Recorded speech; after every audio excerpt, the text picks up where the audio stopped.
Hello and welcome to another episode of Virtual Legality. I'm your host, Richard Hoeg, managing member of the Hoeg Law business law firm of Northville, Michigan, and I'm here to dispel a myth. That myth is that corporations care about really anything. And that might not sound like a myth to some of you out there, especially those of you that follow Virtual Legality, but it's an important discussion to have.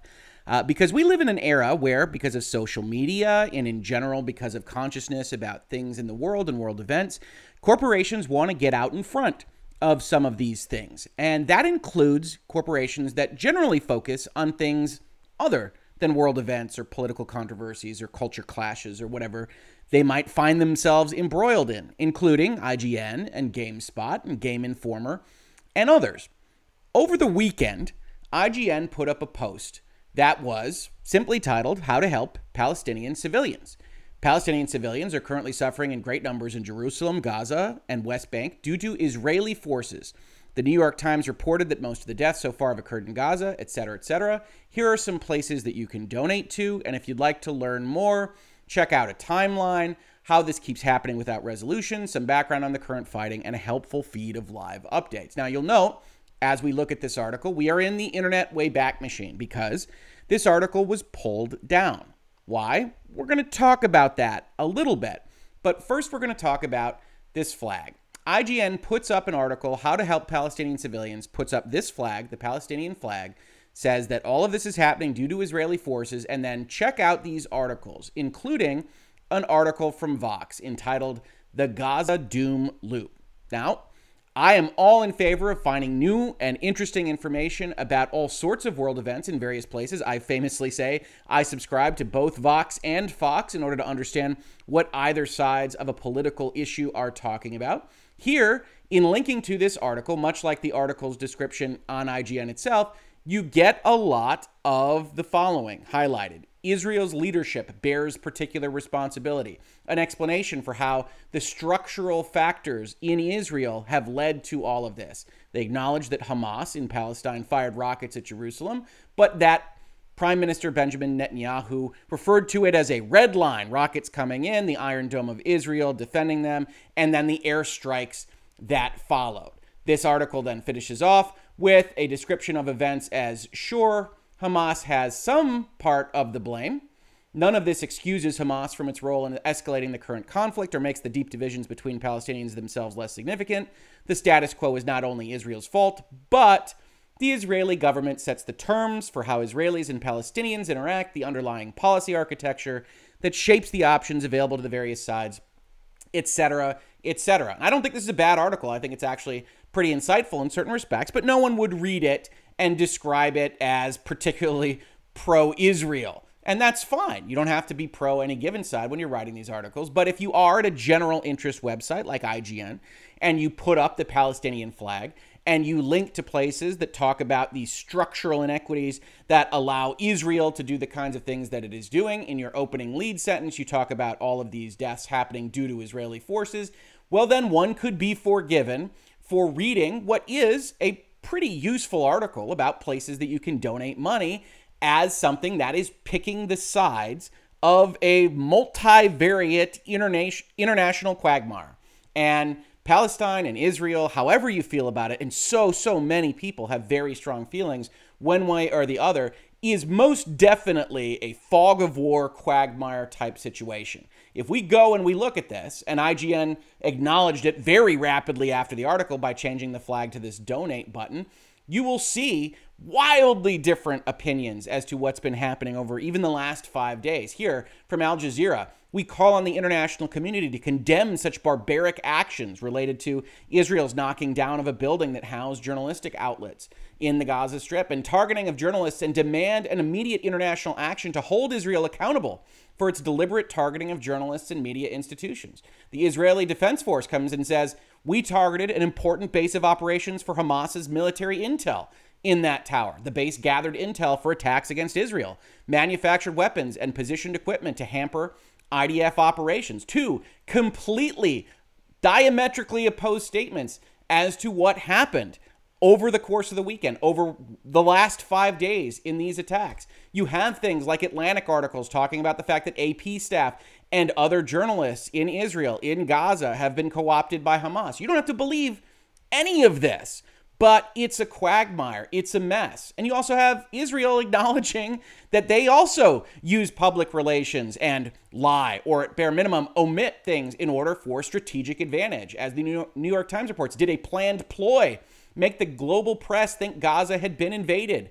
When the Israeli military suddenly announced after midnight on Friday that its ground forces had begun attacking in the Gaza Strip, several global news outlets, including the New York Times, immediately alerted readers that a Gaza incursion or invasion was underway. Within hours, those reports were all corrected. No invasion had taken place. Rather, ground troops had simply opened fire at targets in Gaza from inside Israeli territory. And then this article goes on to say that they believe Israel was using it in order to suss out what Hamas wanted to do in response to such an invasion so that their airstrikes would be more effective. So both sides here, Hamas and Israel, use public relations, use journalistic outlets in order to press their strategic advantage, as we would expect in a wartime scenario. Complicating this even further is the United States, IGN being an American company operating out of California, and the White House coming out with a statement that same day that says, today the president spoke with Israeli Prime Minister Netanyahu, reaffirmed his strong support for Israel's right to defend itself against rocket attacks from Hamas and other terrorist groups in Gaza, and condemned these indiscriminate attacks against Israel. You don't have to love President Biden. You don't have to love the White House. You don't have to love the United States or the United States military infrastructure to understand that when you've got all of these things combining, you've got a mess. Talking again about the actual tower that Israeli Defense Forces knocked down. Breaking, the AP announces this morning. U.S. Secretary of State Antony Blinken says he has not seen any Israeli evidence of Hamas operating in a Gaza office building, which sounds very much like it doesn't exist, except, like all things with respect to wartime problems, even this reporting kind of goes down and says, well, we didn't mean that he hadn't seen anything, that Israelis can't provide it, just that what he said was he personally has not seen any of the information that the Israelis have provided with respect to that airstrike as of yet. So you've got this whole muddy mess. And that doesn't take away from anybody at IGN, at GameSpot, at anywhere else that wants to help support and prevent civilian loss of life and casualties. And there is a lot to be said for people that want to donate their time, their money, their resources in helping to end this violence, in helping to support people that have violence in their lives. That is 100% to be lauded. And yet, when you come out like this, it very much does look like you are picking sides. And if I were to categorize this, I would say the very last place I would look for international analysis of something like this would be the video game outlets. They do a lot of good stuff. They talk a lot about pop culture and movies and television, and a lot of the things we talk about here. But just like I wouldn't claim to have a great deal of understanding of what's happening in the Middle East and the Gaza Strip, I wouldn't expect the editors or the staff at IGN or GameSpot or Game Informer or wherever to have that understanding either. And unfortunately, not even the nations of the world can really agree fully on what's happening there, which also led to IGN having its own internal problems. IGN Israel, in I believe it's an Instagram post here. Dear netizens, we were also amazed to discover this morning a misleading and confusing donation campaign found on the American IGN website. It is important for us to emphasize that we condemn this action and that we did not take part in it or were aware of it. It is not our way. We at IGN Israel support the Israeli state, obviously, and support the IDF soldiers who are doing everything to keep us all safe these tough days.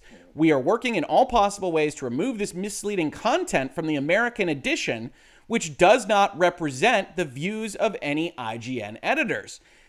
And IGN Israel isn't exactly IGN, if you aren't familiar with how IGN operates. IGN has a global IGN world marketing platform, and you can see all these various countries. They light up when you go over them. I will link this in the description to this video. And IGN has an intellectual property asset. The name, IGN, very popular. It's a very popular website for video game discussion. And so they essentially license out their name to various folks. If you go and you highlight all these, on occasion you will see something down here that says operated by. Here, it's operated by Brandstorm Media, which means that Brandstorm Media is a company, and we go over here and we see it, appears to be a Russian company of some kind that is responsible for, one presumes, internet media and apparently product placement in mobile games and apps. And they say, IGN will pay you a certain amount of money to be able to call our website that's going to talk about video games IGN Israel. But with that combination, just like any kind of franchise or franchisee relationship, if you have something that the parent company does in their marketing that you don't like, or if on the other side of the equation, you've got a franchisee that does something that you don't like, you've got a problem because your branding is now tied together. So IGN Israel doesn't really have a formal relationship with IGN or Ziff Davis proper, but they do have a branding relationship, and that will be important in people's eyes.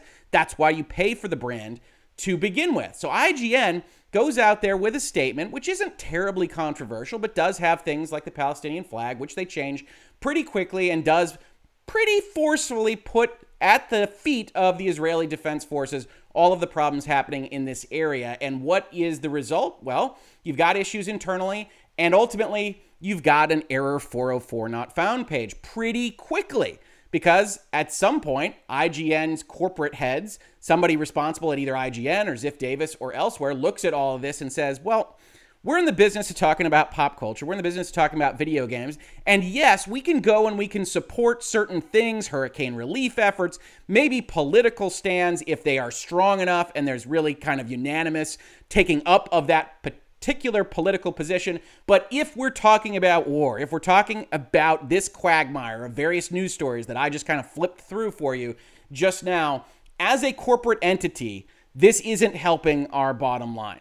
And you don't have to love that. I don't love it, but that's the way companies are. We've talked about it at length when we talked about the troubles in America last summer, when we've talked about any time that corporations take on this kind of mantle, this message. It is for the purpose of engendering support, goodwill, brand recognition amongst their consumer base or prospective consumer base. And if that goes the wrong direction, then you get situations like this. Now, Kotaku felt very strongly about what happened here. IGN takes down article and tweet sharing Palestinian aid groups.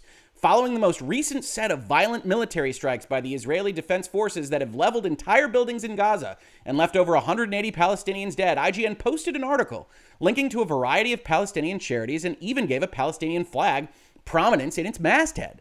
Sometime earlier today, all of that content, along with a tweet promoting the post, was removed with no indication as to why or if it will be republishing at a later date. Shortly after the IGN post went live yesterday, IGN Israel shared a statement on social media that we talked about. At this time, it's unknown if IGN's parent company, Ziff Davis, demanded this content be removed or if the content was removed for another reason. Another outlet that showed support for Palestine and its people was Game Informer. However, its article promoting charities was also removed today. And that's an interesting part of this story. I do think it all relates in particular to the IDF strike on that journalistic building and their response to that and people disagreeing as to whether or not they're telling the truth or not, because it all happened very rapidly in connection with that story. GameSpot, Game Informer, IGN. But it is interesting that they use such similar language and went out at the same time. Oftentimes, there is a certain amount of protection when you're going out with something even vaguely political, with making sure that your other entities and colleagues in the various journalistic outlets are doing it at the same time. I wonder if that happened, but that's, of course, speculation on our part. While what is happening is not new in the Middle East, this reaction from big outlets like IGN and GameSpot was seen as a big deal by many who'd been begging for more news and media coverage. IGN, the biggest gaming news site in the world, was one of the first major outlets to publish a story directly supporting the people of Palestine and various charities that are trying to help the victims of Israel's ongoing military attacks. And look, we avoid pretty strenuously trying to make political determinations on this channel. One, because I think it takes away from actually understanding some of the mechanisms at play with contracts or corporate messaging. And I don't want to get into those sensitive areas because they can cloud people's judgment. They can cloud mine. I'm a human being. I have my own biases just like you do. But taking out the politics, stripping out all of that, you still have a company now that has a problem on its hands, both with its brand partners, potentially with its parent. And remember, it's not just the consumers that are your constituents if you're Ziff Davis or if you're the management on IGN. It's also your staff. So you've got this situation now that's happening because your staff went out over the weekend with a statement that at corporate, for some reason that we don't have to speculate on, you didn't like because you got involved with the war or with all these statements, what have you. And now you don't like it, and what do you do? Now, it's also worth noting before we move on that GameSpot put out a similar tweet, put out a similar article, and theirs remains up. And they haven't taken it down like Game Informer. It'll be interesting to see what happens. IGN went a different direction. They took it down, and then they made a statement. They made a statement here labeled as 2:21 a.m. this morning. And that's an interesting time to release a piece of information, and it's almost unnecessary. Once it goes to 4:04, you kind of know what happened. IGN and their corporate or Ziff Davis or whomever wanted to make clear what they thought the problem was here. So we'll just read it, and then we'll talk about it afterwards. Across IGN, our hearts are heavy as we follow the events in Israel, Palestine, and across the region. Our first thought is always for the broader IGN community, our employees, readers, and partners, and our hopes for their safety and well-being. We have a track record of supporting humanitarian efforts and charities across the globe. In the instance of our recent post regarding how to help civilians in the Israel-Palestinian conflict, our philanthropic instincts to help those in need was not in line with our intent of trying to show support for all people impacted by tragic events. By highlighting only one population, the post mistakenly left the impression that we were politically aligned with one side. That was not our intention, and we sincerely regret the error. We do intend to continue to use our platforms and resources to aid those civilian lives impacted across the entire area. As part of this effort, we have made a donation of $25,000 to Save the Children, an organization that works to support children everywhere and provides emergency aid in natural disasters, war, and other conflicts. Thank you for your support and for always engaging with us. Our community is a huge part of what makes IGN special. We will continue to follow global events and look for ways to lend our support in productive, helpful ways. And that's an okay statement, and it's an understandable one, certainly from a corporate lawyer's perspective and looking at this type of messaging. As we talked about as part of this video, there is no question that the original statement with the flag and with the lead line sentence does in fact look like IGN is supporting Palestine against Israel in an ongoing international conflict. And that obviously presented problems for certain folks in their own brand network.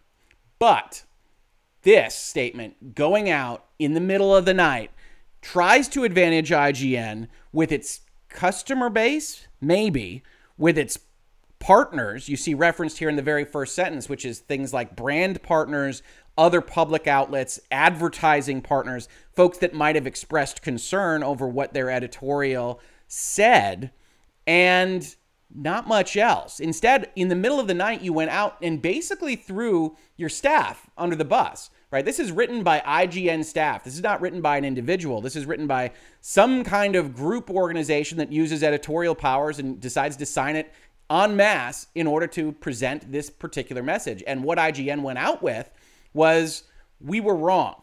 But as a lot of people have pointed out, this is almost certainly written by different people. And so one of the things that is happening here is you have that kind of throwing your staff under the bus for reasons that your staff probably doesn't agree with at this point in time, and you wind up having an even worse situation than you had before you sent out a middle-of-the-night statement. And I've got people across my timeline that are affiliated with IGN, either as editors or freelancers or what have you, that are maybe subtweeting the issue, but are saying this is ridiculous and middle of the night and this is crazy and all this kind of thing. So you've now offended basically everyone that you were trying to avoid offending, and you press on and create problems across the internet. Rami Ishmael, understand how important this is. Clearly, IGN and Game Informer editorial posted this under their editorial freedom. If these posts are gone, it very likely means their corporate owners stepped across the editorial barrier and forced the censorship of those humanitarian resources. Now, the editorial freedom concept is an interesting one because absolutely, in journalistic outlets, you don't want to have your main editors, the people responsible for what you're going out there with as news, beholden to some other power that's going to have different obligations, different conflicts of interest, selling advertising, trying to make money off of this process. So you have this editorial firewall, and in general, you have editorial freedom for journalistic ethics reasons. That being said, from a corporate perspective, if you wanted to buy a video game website and you wanted them to talk about video games and pop culture, IGN talks a lot about movies and television, you don't necessarily want them talking about Middle East wars. You don't necessarily want them talking about areas of political controversy. You don't want them putting up an abortion editorial or an immigration one. You don't want them talking about these various kinds of things because it has all of the problems we've already talked about in this video. Certainly, if you're on the editorial staff, however, you're pissed off. You wanted to write this. You think your contract almost certainly has certain editorial freedoms written into it. And Rami Ishmael's right to say, well, they probably crossed a barrier. But the question, as always, is, did the employees cross the barrier first? Doesn't help IGN to move things along, but certainly the understanding of having that job is you're going to talk about pop culture and not so much talk about Middle Eastern affairs.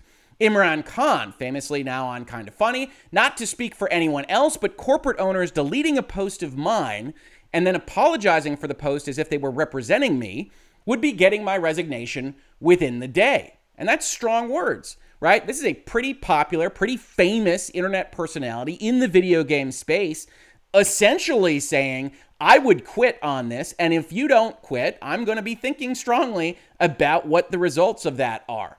And certainly, this is the kind of thing that has happened very recently in editorial spaces. A number of you brought up to me in DMs and elsewhere that this reminded you of the situation that happened with Deadspin not so long ago, which is reported on by NPR here, says the turmoil began on Monday, before almost everybody left Deadspin, when executives with GO Media, the parent company of Deadspin and other websites, including Gizmodo, The Onion, and The Root, sent a directive to the staffers of the sports website to write only on sports and sports-adjacent topics.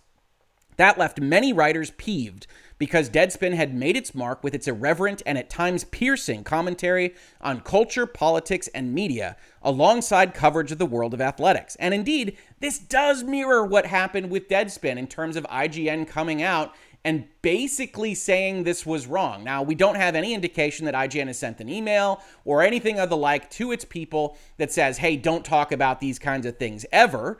Probably, if there were going to be messaging between IGN and its staff on this, it would be something along the lines of try to play the middle a little bit more with things that we can't possibly know, because you've got folks operating thousands and thousands of miles away, each of which have advantage to trying to manipulate the media in various respects. So let's try not to just sound like we're picking a side in an ongoing battle and international situation. But even if they said that, by releasing this in the middle of the night, especially the middle of the night when you're talking about out west, this is 2:21 a.m. on the East Coast, which means it was really the middle of the night on a Sunday to Monday border for those folks that are waking up in San Francisco and California and IGN, then you've got a situation similar to Deadspin. Now, I will say that IGN and GameSpot and Game Informer and elsewhere aren't generally doing the same kind of really forceful thrusts into culture and politics that the Gizmodo group, that Deadspin, that those folks were doing much more often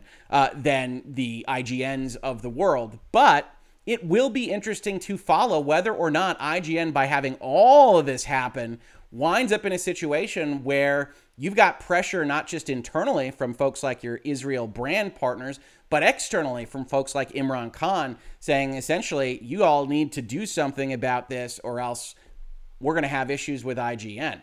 Now, I'll leave the last note here with Nick Calandra at The Escapist, who I think has a very good point here.